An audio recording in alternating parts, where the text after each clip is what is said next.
All right, guys, welcome back to another video on the Nike Sims channel. Hey, week 4 of the NFL season is in the books. Another fantastic week of NFL football, man. You gotta love football season. This fantasy season has been in particularly crazier than most seasons. I mean, the real football on the field has been fantastic. The special teams have been coming out to play. We got block kicks left and right, special teams touchdown, big defensive performances. The offenses have been flowing, finding their ways. And we got our week 4 fantasy recap now. We're just going to go over some of my teams here. Got a good array of different players. But if I don't mention anybody that you have on your teams, hey, leave a comment. Let me know. How are your teams doing? I'd love to hear it. So with that being said, let's dive in, baby. All right, so if you didn't know, just a quick breakdown. This series is a weekly recap of my 4 fantasy teams, and just if it's your first time watching, I just like to break down what those 4 teams are. So the first team is going to be the main league. So we've been going strong, 13 years. Me and the good homies, that's the main league. It's the one we all take very, very serious. It's very, very competitive, and I want to win every single game. Now, I want to win every single game in every single league, of course, but if there's one league I wish I'd win the ship in, it's got to be that one. Now, the second league is going to be the work league. Just, brand new league with me and some of the guys and gal at work. And some of us are, veteran fantasy players, kind of know our stuff. And some of the guys and gals are brand new to fantasy and first time doing this. So we're having a lot of fun with that. The third one is just going to be the random league. So basically, I'm the only one in it. Well, I'm not the only one in it, but I don't know anybody in it except for one person. So nobody knows me, but I'm the reigning champ. So I just got to make sure I keep, doing what I can to get those dubs in that league. And then the final league is the shit show league. And if you've seen the last couple episodes, you know why it's the shit show. But if this is your first time here, you're probably wondering, what does the shit show league even mean? Well, stick around and find out. That'll be the last one we go over. So with that being said, let's go ahead and dive right in. All right, so let's go ahead and start off here with the main league. So I'm on the left there. I'm giving you fits here. And I went against the good old pal, Eddie Mutton. Now you might know him from the Overwatch series there. Played a lot of Overwatch him not back in the days, currently still playing. So this was a good bout right here. As you can see, I got the dub, 156 to 150. And if you watched last week's episode, you might have remembered that I was a little bit down in the dumps with my team. We lost a last minute game at the end, and lost by 3 points a couple weeks in a row. But this week was a great showing for my team. Put up 156. That's a good amount in this league. And the homie Eddie Mutton put up 150. Do you know the Mutton Man? I do. And he's a defeated man. He scored 150 points though, so I gotta give him credit for that. But let's go ahead and just dive in to see how the team is broken down here. So right off the bat, my quarterback's Drake May. So I had Kyler Murray for a while there, and yeah, he was the weak point of my team. So I decided to do a trade, and I traded Kyler Murray and Bill Krosky-Merritt for Drake May and Kareem Hunt. Now, the running backs are kind of a wash. I was really just trying to get a new quarterback. So I proposed to him, hey, I'll get a little upgrade at QB. He had Lamar Jackson, so he didn't really need Kyler, or he didn't really need Drake May, excuse me. And then he gets a little bit of potentially some upside with Bill over Kareem Hunt. At the end of the day, I think I won that trade. Kyler Murray stinks. Drake May, as a Patriots fan, I love him. He's looking great this season. And as a fantasy quarterback, he gave me 23 points on the first week. I've been desperate for a performance like that from the QB. So that was great to see. But just going down the rest of the team here, Bijan, 28 points. Woo-wee, that guy's amazing. The next one here, we got David Montgomery, 1.2 points from David Montgomery. Not sure what happened there. It was a blowout win over Cleveland, but 1.2 points, a little suspect there. He's my RB3 though, so I'm not really too worried. Drake London, here we go, out of the doghouse for me, 25 points. You love to see it. I was getting a little worried about Drake London. My double Falcons accidental strategy at the draft is paid off this week with dividends there. Zay Flowers, 14 points. I think he had 7 catches for 70 yards, something like that. 14 points. Not too bad. Lamar's hurt though, so Steve stuck with Kyler. That's kind of funny that I traded. He has Kyler now while Lamar's hurt, so have fun with that, buddy. But Zay Flowers, I'm a little bit worried about as my wide receiver 2 with Cooper Rush. I can't imagine that's going to be very fruitful for him going down the line, but we'll see. Jawan Johnson, he's just a tight end. If you don't have Trey McBride, that's kind of, you're in the mud, the tight end mud. And Juwan Johnson, he's fine. He's been putting me like 10 points a game, 5.8, whatever. Wan'Dale Robinson, this guy's been kind of stinky. Malik Neighbors unfortunately got hurt. We'll get to him in a little bit. So maybe Wan'Dale gets a little uptick in targets and catches. Maybe he's a PPR machine with Jackson Dart. That's what I'm at least hoping for. So we'll see how that goes. And then Travis Etienne, 19.5 points. Travis Etienne is looking really good. Last season, he kind of fell off a little bit last season. They drafted the Tootin kid, and they're like, Travis might be losing his job. But he's had 2 over 100-yard, performances on the ground this year. He looks pretty good running the football. He's catching the ball, too. I think he's a really good RB2 for me right now. And I traded Terry McLaurin for him pretty much after week 1. And so far, so good on that trade. So overall, pretty good. Lions defense against the Browns, that was an easy pickup on the waiver wire. 20 points, give me that. Jake Bates, 14.6 points from the kicker. You always take that. Every point matters when it comes down to a 6-point win. And just to look at the bench, nothing really happening on the bench. Calvin Ridley's a bum. Darnell Mooney, droppable. These guys probably both droppable. Joe Mixon, I think he's dead. I don't know what's going on with him. Algier is just a handcuff, but maybe he's flexible. I mean, he's good for maybe a touchdown. Excuse me. And then Kareem Hunt, 5.7 points. And then I picked up the Browns defense. I'm probably going to be playing them. If you look at their schedule, they got a nice little 3 stretch, and they're a really, really good defense. So I think I'm just going to stash them. But let's give some credit. The famous saying here, let's give credit where credit's due. Eddie Mutton had a great performance himself. Now, the big story with this one is I was up basically 68 points, something like that, going into Monday Night Football. And all he had was Josh Jacobs and Romeo Doubs. And if you watch that game, you might know where I'm going with this. Josh Jacobs, 31.7, 2 touchdowns. Romeo Doubs, 3 touchdowns, 29.8. I went to bed thinking I got like a 70-point cushion. I'm good. Like I wish I didn't fall asleep during that game, but I would have been stressing the hell out, so I'm glad I did. But I fell asleep, woke up, I was watching the highlights the next morning, I was watching Romeo Doubs, Josh Jacobs, overtime, possessions, catches. Game comes down to the wire, and I'm like, holy shit, did I lose that game? Pull it up. Eddie Mutton lost by 6. If one of those guys scored a touchdown in overtime, I would have lost, and I would have been a very, very sad fantasy football player. So credit to him. He made it a game at the end. He kind of threw in the towel, but shit, man. We were kind of joking. He would have won if Zach Charbonnet didn't vulture a touchdown from Ken Walker on Thursday Night Football. So that's just how it goes in fantasy. I'm back to 2-2 in the main league. Next week's going to be rough since the Falcons are on bye. My team looks like terrible. I'm going to be starting... we'll get into whoever I start next week in next week's recap. But let's focus on this week. Great win. Eddie Mutton, 150 points wins you most weeks. Unfortunately, it didn't win him this week. So best of luck to him moving forward. But I'm feeling pretty good about the team overall. And Drake May, that little spark at the QB position was all the locker room needed. Okay, let's go into the work league next. And if you've been following along, you would have known that I was 3-0 going into this, and I was feeling like the best team in the work league. I was popping off like a $140, $145, $150 every week.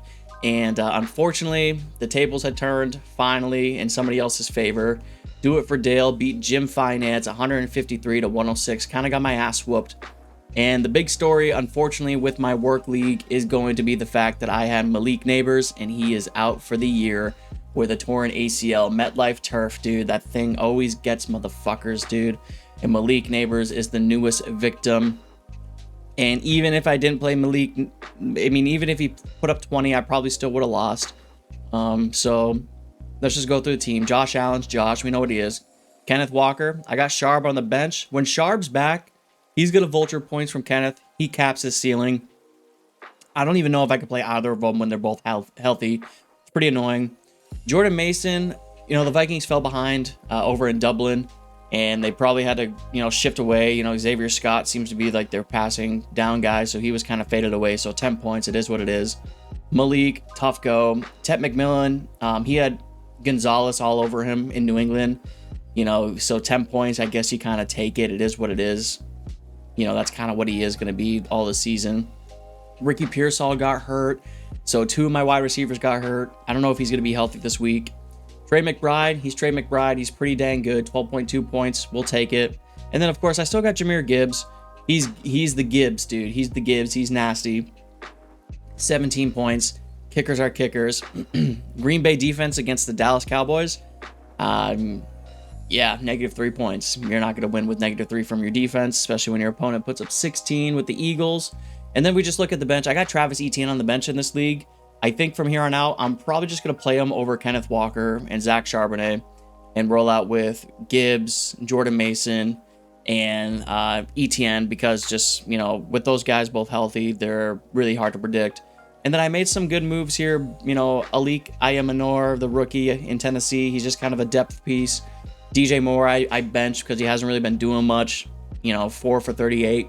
It's kind of Romo Dunze's, you know, wide receiver room. And then Jordan Addison, back from suspension, 4 catches for 114 yards.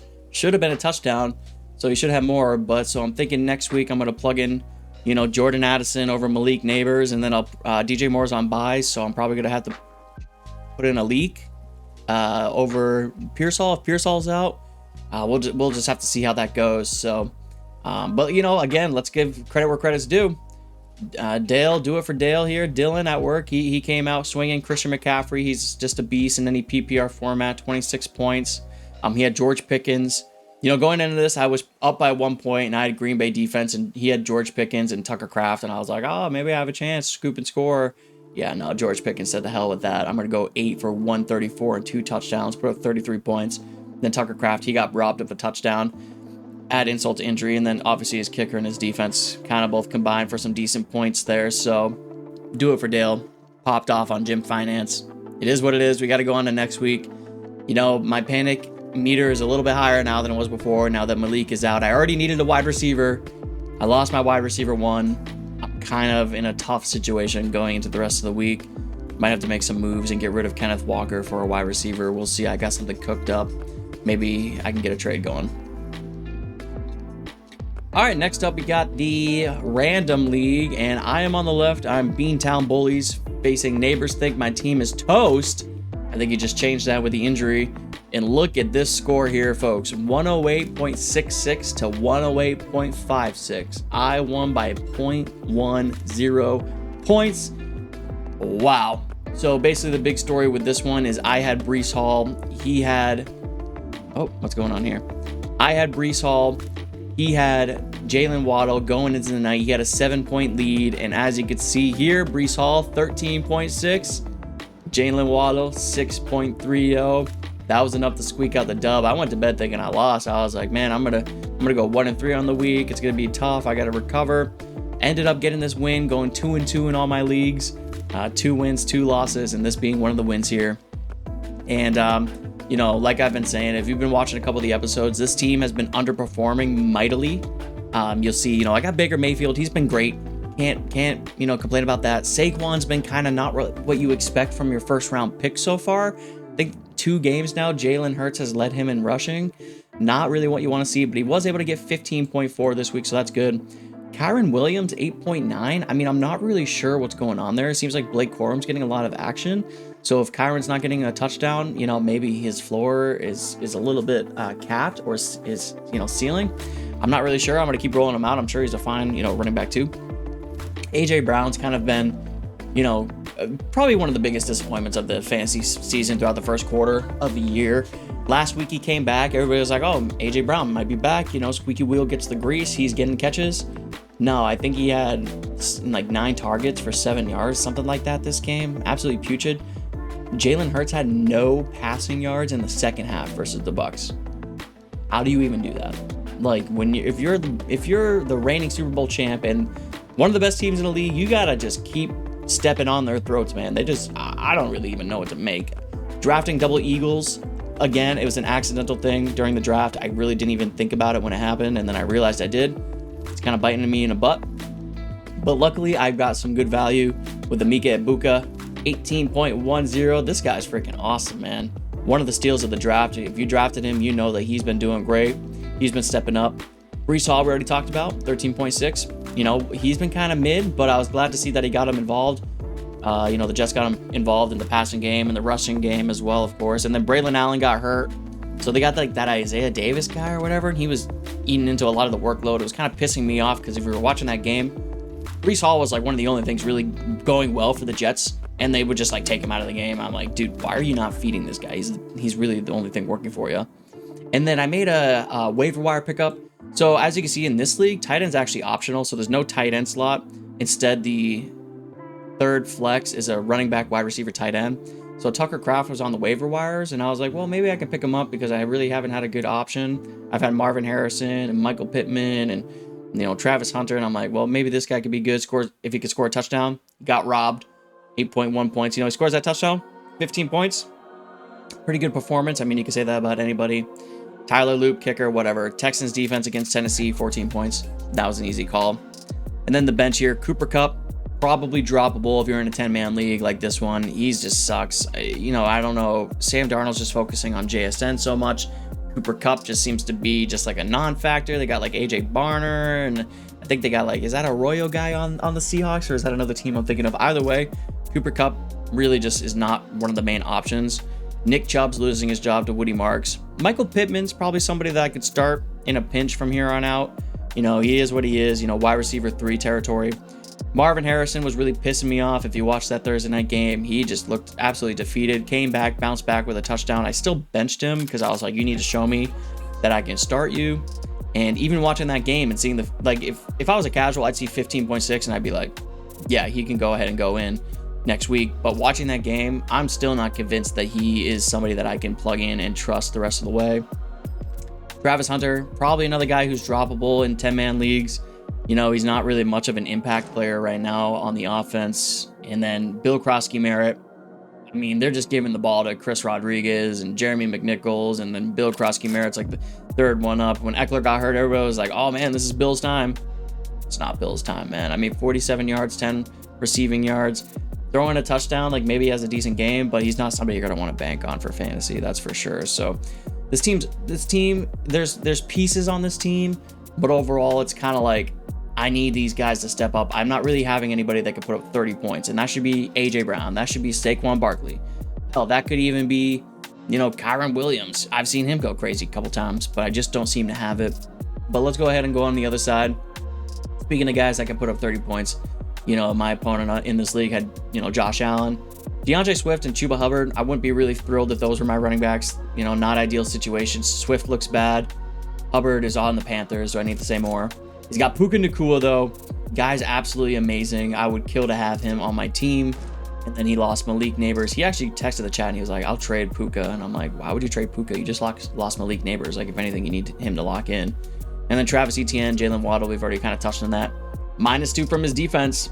You know, Ravens defense, that's gonna be a killer right there. If you get negative points from your defense, you got a slim chance of winning. That's just the fact of the matter with fantasy football. And looking at his bench, there's nobody that he really could have played that would have got him that dub. I guess if he played Rashid Shaheed over Jalen Waddle, maybe he wins, but you're not doing that. Ramondre Stevenson, only 4.6. Interesting. So, you know, tough game for him. Good game for me. I was thrilled to get a dub. I'm back to 2-2. And overall, I like this team. It's a half-point PPR, so it's not like everybody's teams are going crazy. I mean, you know, you'll see a couple of these guys popping off, but you know, I need a good baseline. I have that. I just need Saquon, AJ Brown. Just have some monster weeks, please, for the love of God. Let's step this up. And then let's get into the last league here. Everybody's favorite league. It's gonna be the Shit Show League. Now, look at this score here. I'm Shit Show Simi on the left versus Team Now Use Can't Leave. I don't really get that name, but anyways, he beat me by almost 100 points. My shit show team got exposed by a good shit show team. I've been kind of skating by with like 170, 180 point wins. No, your shit show team should be putting up like 200 plus. As you can see, 247 is pretty much what you need to do to get dubs. And yeah, you know, my team sucks. This team sucks, dude. First off, let's go ahead and go over the shit show. If this is your first time watching, you've made it to the shit show portion of the video. Basically, it's a 20-man league. So there's 4 teams of 4 conferences, 5 teams each. And if you look at the roster, you're going to have quarterbacks, 2 running backs, 2 wide receivers, tight end, flex, D tackle, D ends, 2 linebackers, cornerbacks, safeties, D backs, kickers, punters, and head coaches. It's the shit show. There's a lot going on. And unfortunately for me, I drafted, you know, some shitty running backs.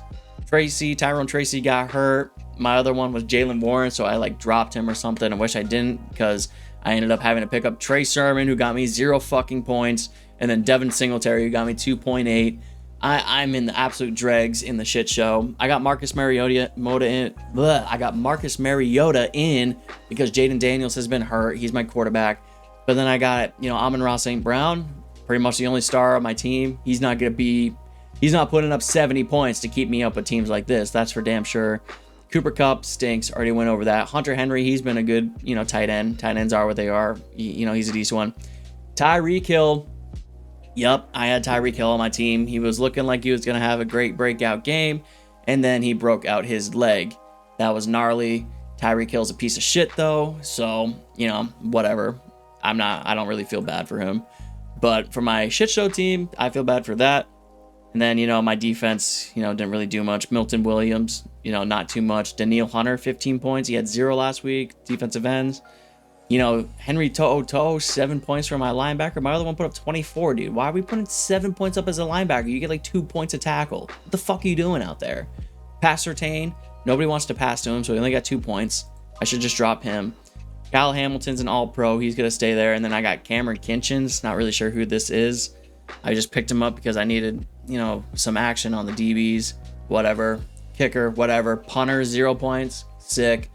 Niners lost. No points there. And then my bench, nothing going on here. I've got Derek Stingley on the bench, Jaden Daniels, Wandale. I mean, my team sucks. Let's just put it bluntly. My team sucks. I went against a team that's actually good. Kyron, Cortland Sutton, Jordan Addison. Let's see his DV. You got 2 linebackers putting up 20 points, a cornerback putting up 20 points, safety putting up 17. Unfortunately, my team is just absolutely shitty. And I'm probably going to pack it in for the season on the shit show. I mean, I'm not going to give up and play inactives and shit, but just based on my running back situation, like, damn, dude, damn. Tough, dude, tough. So, overall, not a bad week 4. I mean, I'm 2-2 in the main league, 2-2 in the random league, 2-2 in the shit show, and 3-1 in the work league.